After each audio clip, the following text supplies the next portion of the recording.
Well, good morning. Oh, what a glorious time to call Northern Virginia home.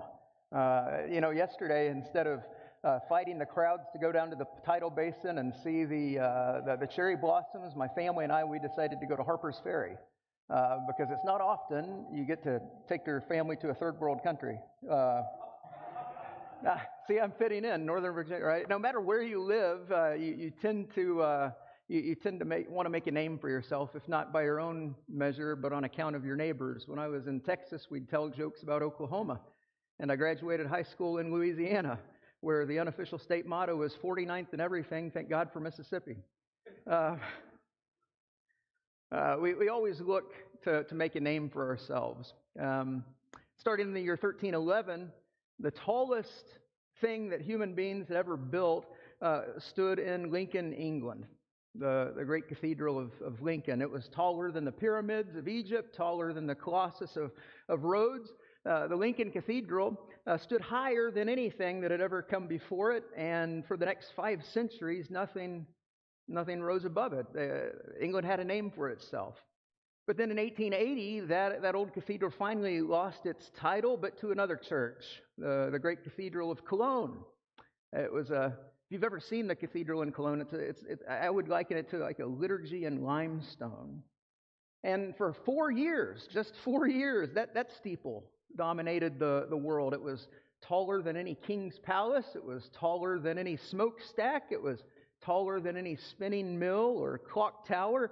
It rose above the city skyline like a finger pointing the common gaze towards heaven, towards something greater than politics, something greater than commerce, something greater than human power, something higher than man. But then in 1884, the Washington Monument was completed. Not a church, no pews, no prayers, no. Well, it was just an obelisk, right? Across the river from here. A marvel, sure, but it was a symbol that the secular world had come to order, signaling this change of things. The future is going to belong to something else. And then in 1889, before the close of the decade, just 5 years later, came the Eiffel Tower. Iron and pride. No saints in the windows, no angels in the rafters, not even quarried stone, just steel. Smelted and refined and riveted together, kind of a toast to man's technological bravado. And really, that's sort of the more or less world we've come into, I think. But that story, the story of a culture's progress, or the story of a culture, it's not just told in the architectural records. Among the many various Google tools, things to measure, things to search, things to find. There's one Google application I've found especially curious lately. It's called the Ngram Viewer. Has anybody used the Ngram Viewer feature of Google before? What it does is it counts how often a word or a phrase appears in books. And so you can think of it sort of like the NASDAQ, an interactive chart that'll give you the market cap of any given idea based on a period of time. And when you start tracking words like sin or redemption or sinner, you see this striking pattern. I'll tell you right now, those terms are fading fast. And the shift in language, I think, tells a deeper story. You might, for example, think of the phrase mental health. In the world before Sigmund Freud, that term is nearly invisible according to the Ngram, but beginning in the 1920s, according to Google's Ngram, mental health, it starts its ascent kind of like a jumbo jet that lifts off, and here 100 years later, it's become ubiquitous. You go to a bookstore, there are entire shelves dedicated to mental health. We have an entire mental health industry built around a phrase that really, not that long ago, barely existed. What's in a word? Well, we tend to think not much. Words are harmless. Words are slippery. Words are incidental. But I think if you watch words, if you start to pay attention, you begin to see they're telling the subtle story of people. just as clearly as any city's skyline tells its story. They tell us what we fear, what we chase, what we've forgotten, and maybe even what we've lost. And so it's no surprise that with the dwarfing of church steeples by banks and office towers and apartment blocks and Empire State Buildings, it's no surprise that our fluency in religious language has also begun to evolve. We've moved past the old categories, or at least we've tried to. Take, for example, that word redemption. You know, in the ancient world, a slave could be redeemed. A family's land that was lost in debt, it could be redeemed. A prisoner of war, or really an entire population, could be redeemed through the payment of a price. And again in the Old Testament, that language of redemption is used. The God of Israel takes that marketplace term, redemption, and he fills it with mercy. And so once upon a time described buying back property or buying back slaves, it becomes full of the very vocabulary of salvation. You know, the thing that Israel's God does in faithfulness to his covenant. He is a redeeming God. Now, in Western literature, that word redemption, according to the Ngram, hit its high water mark almost exactly 2 centuries ago, just ahead of the British Parliament's passing the Slavery Abolition Act. But ever since then, it's lost ground, decade by decade, book after book. I mean, after all, how relevant can a term be in a world that pats itself on the back for putting an end to chattel slavery? And so these days, whenever we use the word or hear the word redemption, most often it's likely referring to what the narrative arc of a movie, more than any like theological language like atonement or liberation in the theological sense. Or take another word, sin, or the people that it names, sinners. And according to the Ngram, that word also peaked right around 1827. And then think about when that was. That was the Second Great Awakening period, the age of camp meetings and revival preachers and altar calls and long wooden benches. But if we want to see these terms rightly, we need to go even further back, earlier than the age of cathedrals or the skyscraping of steel and glass. In fact, we have to go back before anybody had ever even heard the word Christian, even though it was about to explode on the lexicon. Here's the scene in Mark chapter 10. A carpenter's son from sleepy Nazareth, a carpenter's son turned rabbi, turned prophet. He's resolved to go to Jerusalem. That's the scene in Mark 10. It's not an accident. He's not going as a tourist. He's going with deliberate intention. He's headed to Jerusalem to force a confrontation, not just with the Roman occupiers, but with the religious machinery of Jerusalem itself. It was a clash of the imperial world and the spiritual world together. And in tow with Jesus are his disciples, who have really no idea what they've signed up for. And so Jesus, as he so often does, he speaks to them cryptically. But this time his words cut sharper. Here's what he says. See, we're going up to Jerusalem, and the Son of Man will be delivered over to the chief priests and to the scribes, and they will condemn him to death and deliver him over to the Gentiles, and they will mock him, and they will spit upon him, and they will flog him, and they will kill him, and after 3 days he will rise. Now, if there was an Ngram for the Second Temple Judaism period, for the world of the Galilean, right, that world of the Bible, you and I would probably see a different word on the rise. I'm talking about that title Jesus uses for himself, the Son of Man. It's an ancient title, but it's loaded with meaning, and during the period that Jesus walks on the earth, it's reaching its apex. You see, that title, Son of Man, it's a title that Jesus so often uses to describe himself, but it's not a name that he made up. It was first coined probably by the prophet Daniel who was riding in exile under a Babylonian skyline. And he receives a revelation. He has a vision of one like the Son of Man, who would come riding on the clouds, Daniel sees. One who will approach the Ancient of Days, the God of Israel, and he'll be given glory and dominion and a kingdom that will never pass away. And he's going to be not just King of Israel, but King of Kings and Lord of Lords.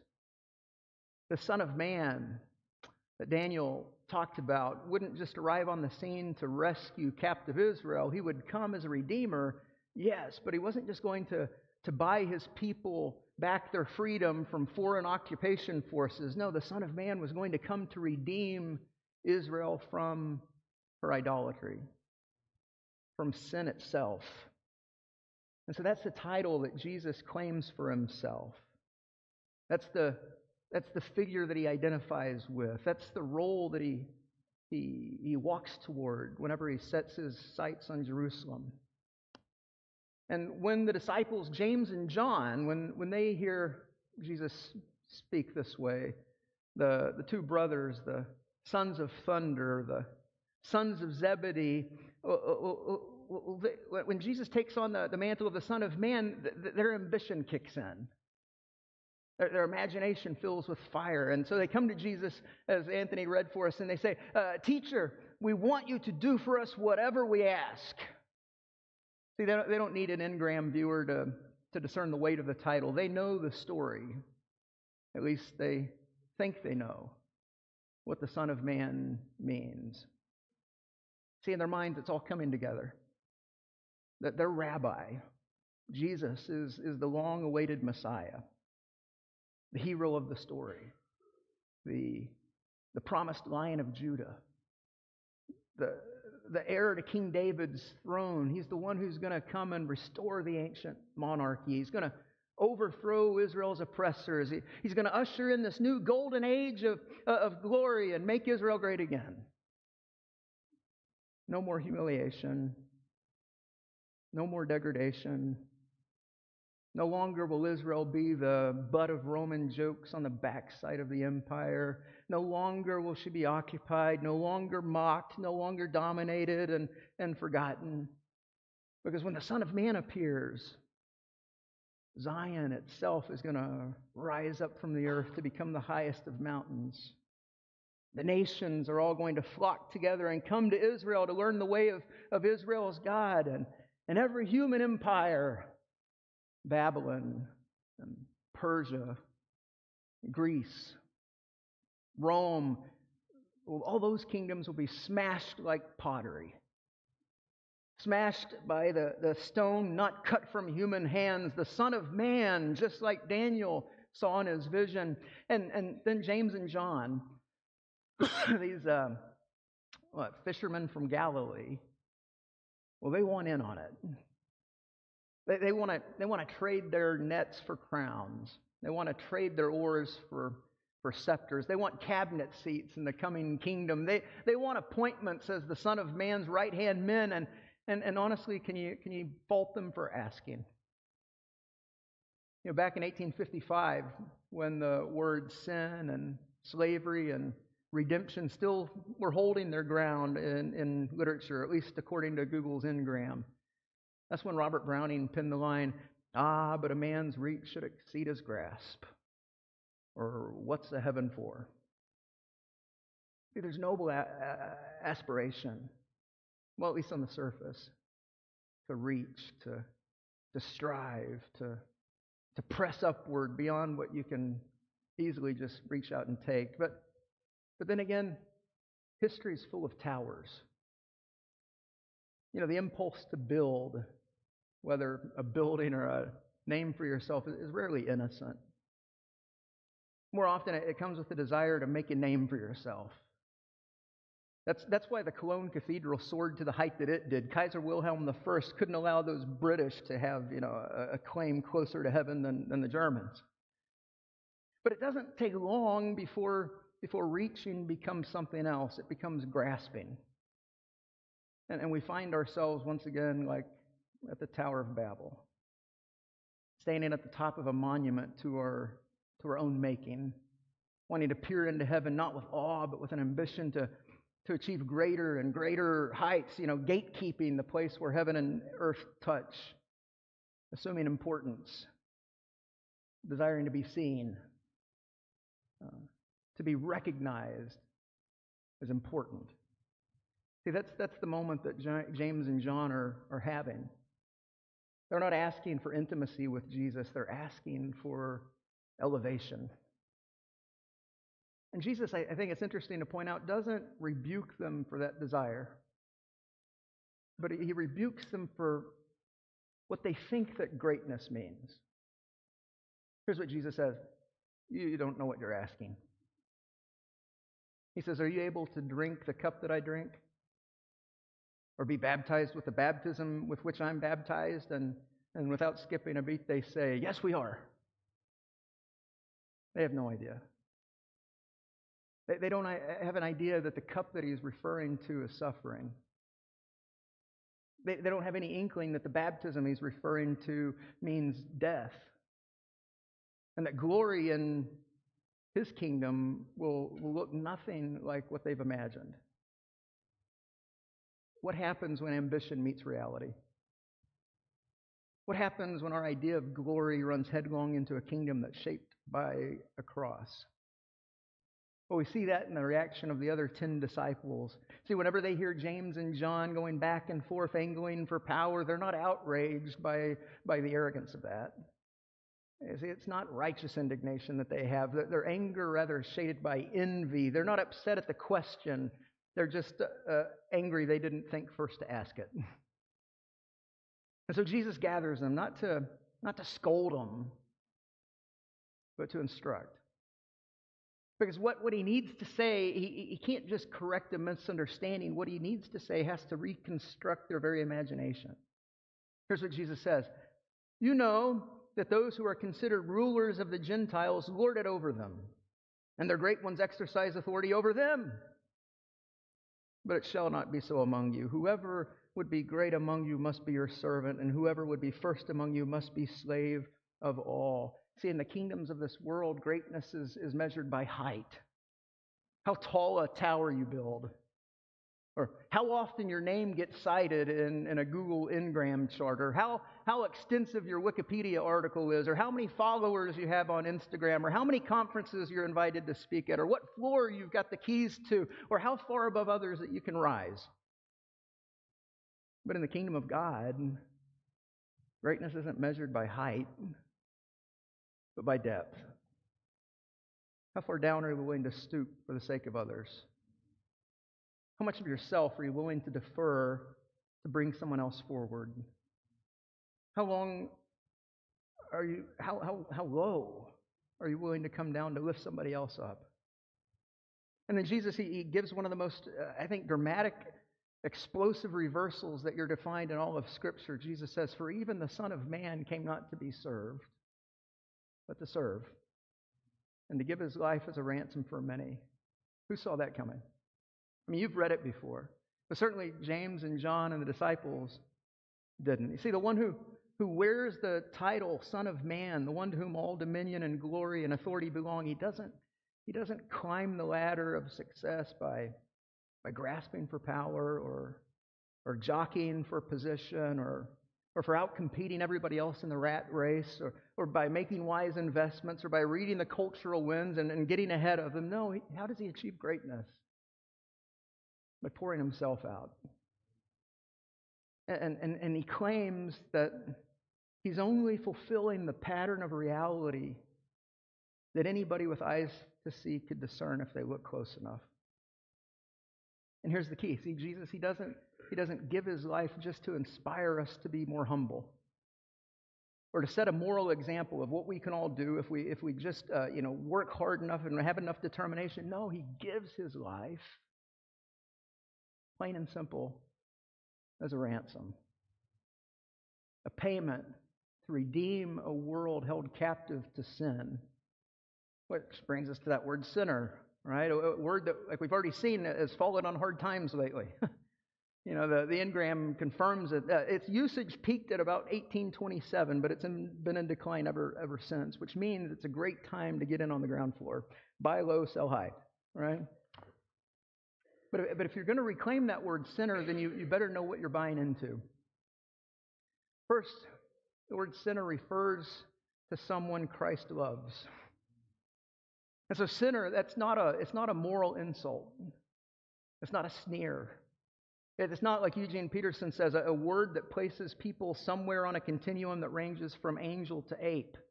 Right? The word sinner, it doesn't put somebody on a sliding scale between Adolf Hitler and Mother Teresa.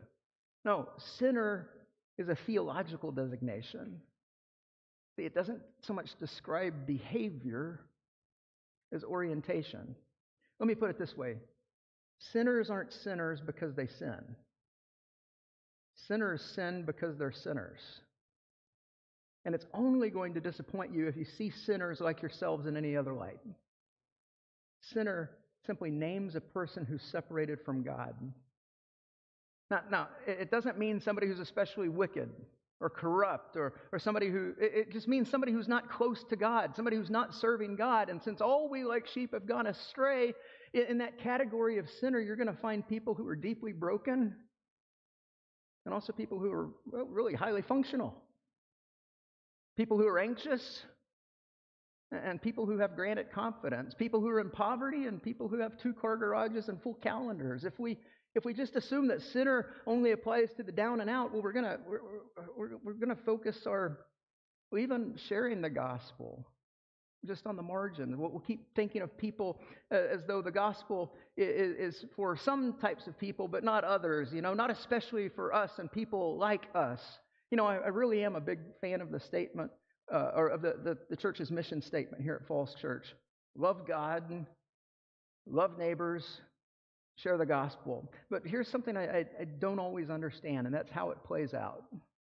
Because deep down, I think many of us have come to believe that people who live like we do, people who speak like us and dress like us and vote like us, well, they really don't need the gospel like others do. I think we've made peace with this quiet lie that comfort and professionalism and good manners are signs of somebody's spiritual sufficiency.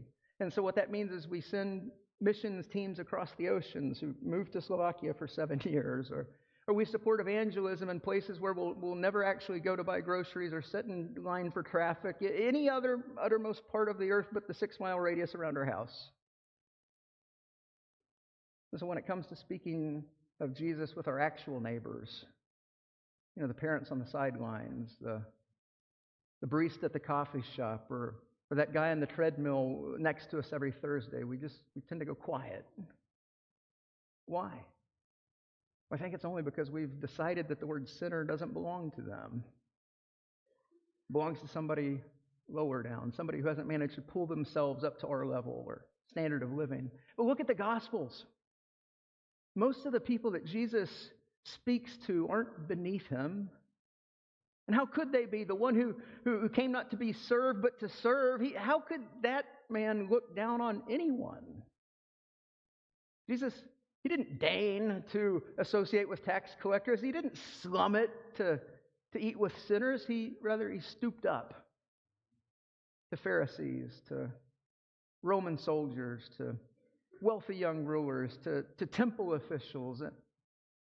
You see, he was pleased to be called a friend of sinners because he understood exactly who he was dealing with. And he didn't imagine they were any different. Sinners, every one of them. Every one of us. That's who Christ offers his very life as a redemption for, after all. And see, once you start seeing people that way, the way that Christ sees them, you stop seeing them as projects or hypocrites or lost causes or mental health liabilities. You start seeing them as fellow sinners. And when that happens, a few things are going to start to happen for you. First of all, you're going to stop dividing the world into saints and scoundrels. You stop being shocked when people fall short. You stop talking down to anybody. You start talking more and more about the Son of Man. You stop lamenting how bad the world is. And you start rejoicing in how good God is. Grace becomes the subject, and discipleship becomes a joy because you start seeing grace in the wild. You start seeing pearls of great price buried in parking lots. You unearth treasures hidden in a field in your neighborhood. You find signs of redemption where you least expect them. And when that happens, sinner, well, it doesn't sound like condemnation anymore, does it? It sounds like an invitation. It's not a label of shame. It's the starting point of grace. It puts you in the position of being redeemed. Because the gospel was never for the self-sufficient. It's always been for the sinner. It's not a moral code. It's not a monument. A ransom for sinners. That's who the Son of Man is. And sinners are the only kinds of people he can redeem. So let's stop pretending like we're anything else. Let's stop expecting others to be anything else. No matter how high the towers are that we build, they're all occupied by sinners. And that's good news because it means there's hope for redemption for all of us. Not rescuing ourselves, not grasping or climbing or proving, but by surrendering to the one who poured out his life for our ransom. Jesus, look, he didn't come to build monuments. He didn't come to erect towers or get his memory enshrined in cathedrals. He didn't come to be worshipped, but to rescue sinners. And he did it by stooping up. No matter the crowd, no matter the individual. God help us for wanting to admire Jesus rather than follow him. So let the towers rise and let the skylines shimmer and let the still stretch towards the clouds and algorithms track the words we've stopped using. But church, remember this. We're not here to compete with Babel.